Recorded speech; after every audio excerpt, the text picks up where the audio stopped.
So, um, this is going to go on YouTube and it'll also be on Patreon, but this is the sixth page of Black Star Omega, the comic I'm working on.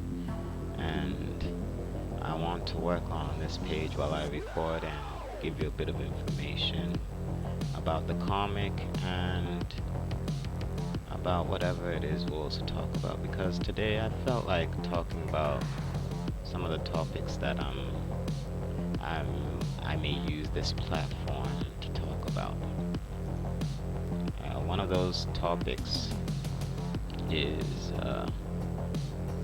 basically dealing with the Mgtow movement. I don't know if you've heard of it. Mgtow stands basically for men going their own way, and I don't know how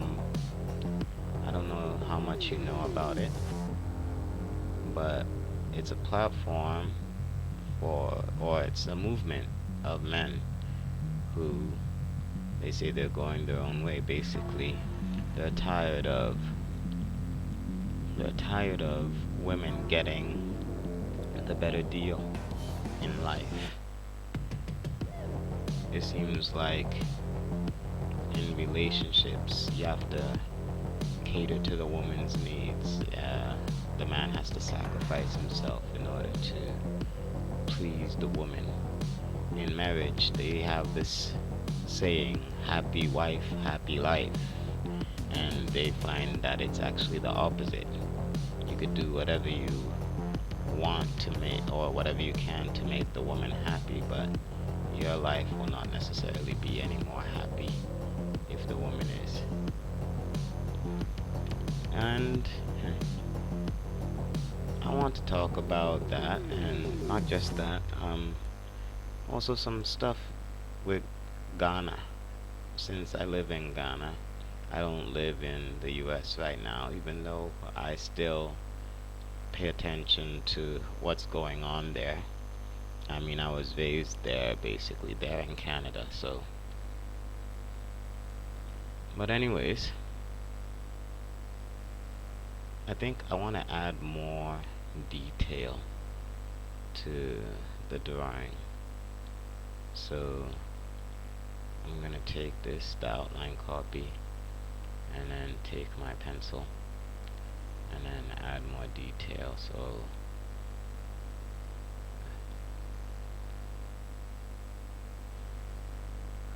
anyways, Mgtow. Men going their own way. It's a strange phenomenon to me. Strange, but not too surprising. Strange in that it's weird, it's odd that men have to actually go their own way.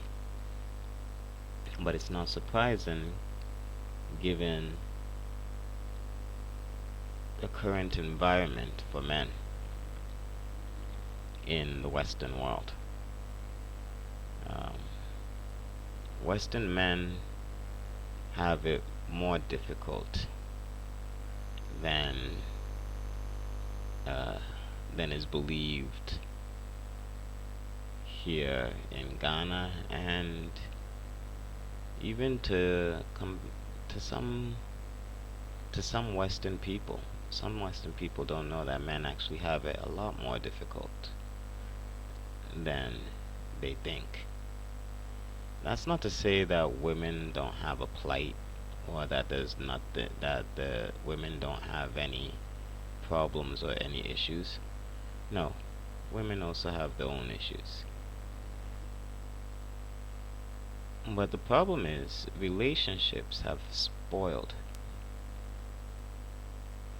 I think this is because we don't really understand what relationships are in these modern times. The modern era, basically, let me open this page so that I can get some reference for how I'll do the backpack. Basically, in our modern age, men and women are in this hookup culture. You know, I don't think that's how it was supposed to be. The arguments for Mgtow and the argument for Mgtow basically comes from something that they call the red pill. Um, the red pill idea comes from the Matrix, the movie The Matrix, but it's an idea that's been there before the Matrix, and that is basically that we're not living in the real world. Governments and media are pushing a world onto us before our very eyes that do not match the reality of the situation. Um, for the most part, this is true. At least that's how I see it. I see that it's very, very true. The media pushes this idea that a man's place is to take care of his wife and children, to give his wife everything she could ever want, and to also work his ass off to help the children. But the man is also a bumbling buffoon, is also what the media portrays. This isn't true. Nowadays, the media also portrays women to be strong, independent. They don't need no man.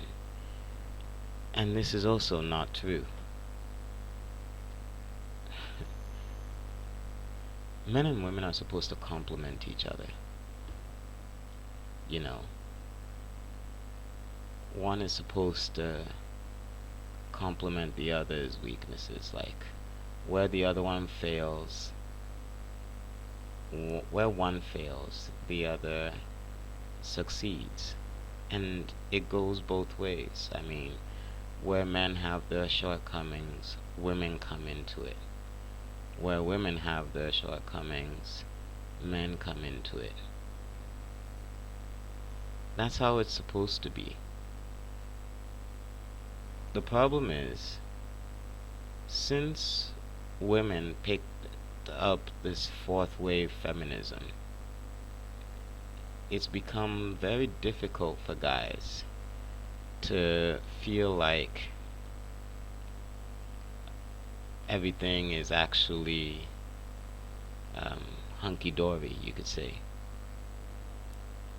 Because a lot of things have changed in the relationship world. Right now, a lot of women in the West, and I'm still talking about the West, I'll come to Ghana eventually because the phenomenon is also starting to happen in Ghana. But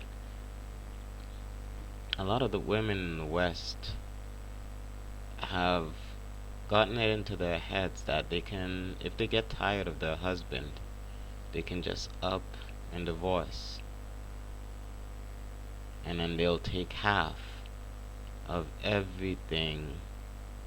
Well, technically it belongs to them is what the law says, but is that the case? Is that the case? Because it would be true to me if the woman did 50% of the work, and therefore in a divorce scenario she gets 50% of whatever they made during their divorce. But that isn't the case, and the divorce laws are staggeringly against men. Staggeringly. And you know, I'm interested in this is because I've been watching the movement for a while since I heard about it in some of Dr. Jordan Peterson's lectures. He was the first person I heard to have talked about it, and then I stumbled onto it on YouTube, and I was just listening to these men talking, and you know, they have a very fair argument. When divorces happen, most of the time the men don't get custody of the children. And joint custody, a lot of women fight for sole custody just so they can get back at the man for maybe some sort of resentment that they've been holding and then they hold the children as a weapon against the man. This is one of the things that has led to the increase in the male suicide rate in the US or in the West. Men kill themselves in the West more than women. And that's mainly because of this. I mean, just think of it. You've had children. You love your children. You want to take care of your children. Hell, you probably even loved your wife. But for some reason, she decides to divorce you and she fleeces you for everything that you've worked for. Sometimes the 50% becomes worse because you have to pay, apart from 50%, you're also paying alimony and stuff like that. And it's like, you just think of it. Anybody who has some sort of empathetic ability could see that this would just be, it would be terrible to go through. And yet this is what men are going through. It's sad. That's even to say the least, that it's sad. But where is it coming from? Why has society become like that? It makes no sense to me, really. Because in the world we live in, I mean, we all know that this is the thing that feminism got wrong, that they dropped the ball on. Men and women, no matter what, are not equal. And I can hear a lot of people complaining and saying this and that and the other thing. What do you mean? What men can do, women can also do, and nada, nada, nada, nada, and whatever. And maybe that women are even better than men, some will say. And then some will even say men are better than women. But no. No. Both of them have their own spheres. The places where they operate, where they work best. For example, whether you like it or not, biologically, men have more upper body strength than women. So men are stronger than women. Whether you like it or not, it doesn't matter about how much a woman gyms or so to bulk. When it comes to upper body strength, generally, men are the ones who rule there. But when it comes to being able to nurture and care for a child, or to care not even just for a child, but to care for other human beings, women beat men hands down. Hands down. So it's wrong to say that one is better than the other. If you think that nurturing means that women are just therefore supposed to be nurturers and consolers, no, that's not what I'm saying. But it does make women good in certain leadership roles.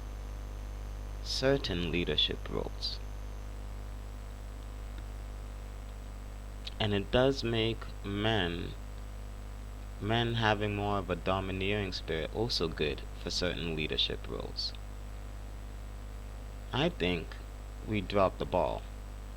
Men and women are not equal, but at least we should have focused on where the strengths were, and instead of looking at making one person a leader, that we could have made it that it's a sort of shared thing, just like a family. Because in the end, aren't all our institutions basically modeled after the family unit? I mean, even if you haven't listened to some of Dr. Jordan Peterson's lectures before, and or if you don't know about Carl Jung and the archetypal story of humanity, at least you should be able to notice that our institutions are modeled after family units. I mean, what's the basic family unit? The mother, the father, and the child. That can be the son or the daughter. Now, depending on whether it's a son or a daughter, there are different dynamics that work. And in these family units, you compare them. Compare them to, say, an organization where you have the owner of the organization and maybe the leader and the manager. Okay? And the leader and the manager both are playing different roles. Both are in charge of very important, the most important aspects of the organization. And in this case, let's look at the leader's role is to make sure that the organization is going in the direction it should be going. The manager's role is to make sure that the workers, the employees, the children are doing the work that they should be doing. The manager basically has more of the maternal role. The manager should be the one to make sure that the workers have everything that they need, that the children have everything that they need, so that the children can work as they're expected to. And the unit of the family can work also as it's expected to. The leader is expected to bring the resources, not the manager really. But this is where the West dropped the ball. Because, it's basically because of World War II that things are the way they are right now in the United States and in the rest of the Western democracies. After World War II, or during World War II, when men had to go and fight the scourge that was basically Hitler, when men had to go and fight, what that created was a void in the industries and in the different workplaces, not just industry but also in commercial sectors, manufacturing. Well, manufacturing is basically industry anyways. And that void had to be filled. So it was filled with women. Now the problem is, governments realized that women could do the work just as good as men. And in fact, in a way, for a capitalistic mindset, the women did the work better than the men, if you're a capitalist. And this is better because women are highly agreeable. Women are much more agreeable than men. A man is more likely to fight with you for rights and for certain wages. Women like to avoid conflict. I mean, if you don't believe this, just look at the way women are. Most of these feminists, they're not looking for conflict. They're trying to spark a debate, but they're not really trying to spark a debate. A lot of the feminists seem to be doing, and I'm not talking about normal feminists, I'm talking about more of these radical feminists. Because I'm all for a healthy feminism. But you look at these radical feminists, they're not looking to start a debate. They're not looking to reason. They're doing basically what a nagging wife does. Not a loving wife, but a nagging wife. And that is to just shout blah blah blah blah blah and make it seem like because she shouted the loudest, she's right for some reason. And that the law will take her side, which unfortunately the law tends to do. It's a problem. It's a very big problem. But most of us, most of you listening to this, most of you who are rational, you'll know that there are reasonable women. There are women out there who are very reasonable. There are women out there who are very rational. Now you can call them feminine women, or you can call them just women. It doesn't really matter. A woman is a woman, whether she's a feminist or she's effeminate or a little bit on the masculine side. Some women who are on the masculine side may not be feminist. I know several of them. That's another place where Mgtow also dropped the ball. The problem with Mgtow is that men going their own way, we forgot that men can never go their own way without women. That's why Mgtow seems to often be talking about women. If you're talking about them, complaining about them, then you're not really going your own way, are you? You're complaining, just listening to these, you're complaining hoping the women will listen to what you have to say and that they'll help to influence the laws so that things can get better. So in that case, you haven't really gone your own way. You're just hoping things will change while you complain. Because men can never live without women. That would be the end of our species. I mean, just think of it. It makes no sense for a man to, or for all men to go a certain way. Especially when we have this other phenomenon of the alpha male and the beta male. And I'll get into that topic in the next video. Right now, we're going on 23 minutes, so 24 minutes even. So, I'll see you in the next one. Thanks. Like, comment, and subscribe, and I'd like to hear your comments, your ideas on these things, on these topics. So please, comment below. I'll see you guys later.